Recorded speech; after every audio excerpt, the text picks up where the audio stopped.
Hi friends, ಇದು ವಿಶ್ವನಾಥ್ ನಮ್ಮೂರು ಬೆಂಗಳೂರು ಟೀಮಿಂದ ಮಾತಾಡ್ತಾ ಇರೋದು. ನಾವು ನಮ್ಮ ಸ್ನೇಹಿತರುಗಳೆಲ್ಲ ಸೇರಿಕೊಂಡು ನಿನ್ನೆ ಬೆಳಗ್ಗೆ ಬೆಂಗಳೂರು ಬಿಟ್ಟು ಪ್ರಯಾಗರಾಜ್ ಹೋಗೋಣ ಅಂತ ಬಂದು ಬೆಳಗ್ಗೆಯಿಂದ ಸಂಜೆವರೆಗೂ ದೇವರು ನಿಜವಾಗ್ಲೂ ಸುಖ ಕೊಟ್ಟಿದ್ದ. ರಾತ್ರಿ ಗಯಾ ಸ್ಟೇಷನ್ ಹೋದಾಗ ಗೊತ್ತಾಗಿದ್ದು ಪ್ರಯಾಗರಾಜ್ ಕಷ್ಟ ಏನು ಅಂದ್ಬಿಟ್ಟು. ದಯವಿಟ್ಟು ಈ ವಿಡಿಯೋ ನೀಟಾಗಿ ನೋಡ್ಕೊಳ್ಳಿ ಎಲ್ಲ ಒಂದ್ಸರಿ. Prayagraj to Gaya 5 hour journey ಇತ್ತು.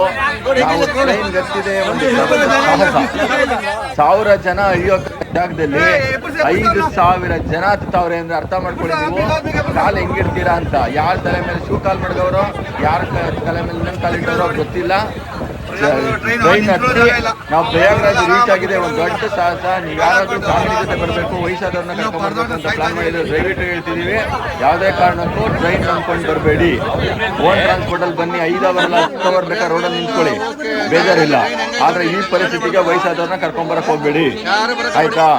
5,000 ಜನ 10 ಜಾಗದಲ್ಲಿ 5,000 ಜನ 6,000 ಜನ. ಆಮೇಲೆ ನಿಮ್ದು ಯಾವುದೇ ಬುಕ್ಕಿಂಗ್ ಕನ್ಫರ್ಮ್ ಆಗಿದೆ ಅಂತ ಅನ್ಕೋಬೇಡಿ. ನಮ್ಮ ಹುಡುಗ ಒಬ್ಬ ಹೇಳಿದ, ನನ್ನ ಸೀಟು ಅಂತ ಗಲಾಟೆ ಮಾಡೋಣ ಅಂದ್ಬಿಟ್ಟು.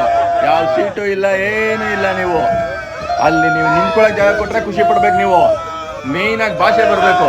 ಭಾಷೆ ಬಂದಿಲ್ವಾ ನಿಮ್ಮನ್ನಂತೂ ಮುಗಿಸ್ಬಿಡ್ತಾರೆ ಹಂಗೆ. ನಾವು 9 ಜನ ಇದ್ದೋ ಕನ್ನಡದವ್ರೆ ಆದ್ರೂ ಎಲ್ಲ ನಮ್ಮ ಕನ್ನಡದಲ್ಲೇ ಅವಾಜ್ ಹಾಕಿದ್ದು, ಎಲ್ಲರನ್ನೂ ಬಾಯಿ ಮುಚ್ಚಿದ್ದೀವಿ, ಆಯ್ತಾ?